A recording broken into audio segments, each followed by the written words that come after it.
Making the impossible possible is one thing we have always believed in Italy.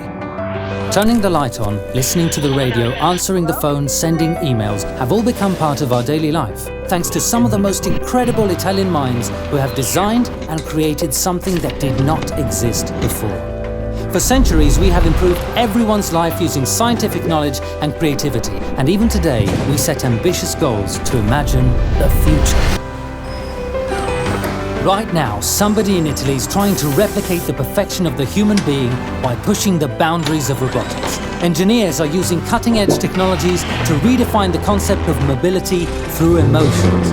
Meanwhile, others are designing every aspect of our new homes outside planet Earth. Italian minds are working on something that doesn't have a name yet, but will change our world.